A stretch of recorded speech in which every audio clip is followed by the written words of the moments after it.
যখনই সেই কালো পোশাক দেখি আমার মনে হয় যে তারা কালো পোশাকের হায়না, তারা রাক্ষস। The felicitation of my honorable Prime Minister Sheikh Hasina. যখনই সেই কালো পোশাক দেখি আমার মনে হয় কালো পোশাকের হায়না, মানুষরূপী রাক্ষস।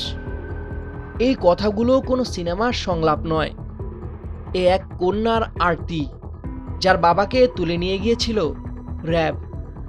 হাসিনার পতনের পর যখন গুম তদন্ত কমিশন গঠিত হলো, তখন আনিশা ইসলাম ইনসার মতো হাজারো পরিবার ভেবেছিল এবার হয়তো বিচার মিলবে, কিন্তু সেই আশা আজ পরিণত হয়েছে এক নির্মম পরিহাসে।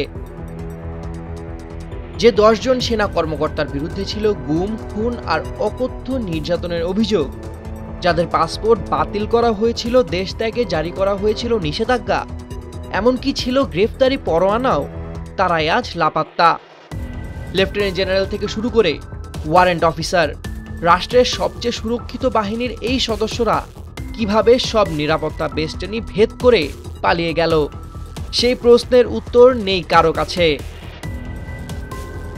অভিযোগ রয়েছে এই কর্মকর্তারা শুধু সাধারণ কোনো অপরাধী নন, তারা ছিলেন এক রাষ্ট্রীয় সন্ত্রাস যন্ত্রের চালক। তাদের নেতৃত্বেই চলত গুম, বিচার বহির্ভূত হত্যাকাণ্ড আর আয়নাঘরের মতো টর্চার সেলের নারকীয় নির্যাতন। ডিজিএফআই এর সাবেক সেনাপ্রধানদের নাম যখন এই তালিকায় দেখা যায়, তখন বোঝা যায় এই অপরাধের শেকড় কতটা গভীরে ছিল। প্রতিটি গুমের গল্পের পেছনে রয়েছে এক একটি পরিবারের নির্ঘুম রাত আর শুকিয়ে যাওয়া চোখের জল। যে বাবারা আর কোনোদিন ফিরে আসেনি, তাদের সন্তানেরা আজও র্যাবের গাড়ি দেখলে ভয়ে আটকে ওঠে। সবচেয়ে বড় প্রশ্নটি হলো, এই 10 জন অভিযুক্ত এখন কোথায়? গুম কমিশনের সদস্য নূর খান লিটন ইঙ্গিত দিয়েছেন ভারতের বিশাল সীমান্ত দিয়ে পালিয়ে যাওয়ার সম্ভাবনার কথা। আবার শোনা যায় বিমানবন্দরের ইন্টারনেট বন্ধ করে ইমিগ্রেশন পার হওয়ার এক অবিশ্বাস্য গল্পের কথাও। তাহলে কি তারা প্রতিবেশী দেশেই আশ্রয় নিয়েছেন, নাকি ইউরোপ, আমেরিকা বা মধ্যপ্রাচ্যের কোনো দেশে গা ঢাকা দিয়ে নতুন জীবন শুরু করেছে?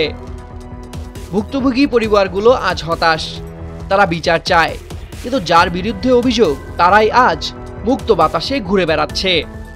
সুপ্রিম কোর্টের আইনজীবীরা বলছেন, এই বিচার নিশ্চিত করা না গেলে ভবিষ্যতে অন্যরা এমন অপরাধ করতে আরও উৎসাহিত হবে। এই 10 জন পলাতক কর্মকর্তা আজ শুধু বাংলাদেশের বিচার ব্যবস্থাকেই চ্যালেঞ্জ করছে না, তারা উপহাস করছে সেই হাজারো মানুষের কান্না আর অপেক্ষাকে। সামিউল জয়, 21 টেলিভিশন। আর আমরা দিনের পর দিন, রাতের পর রাত নির্ঘুম কাটাচ্ছি।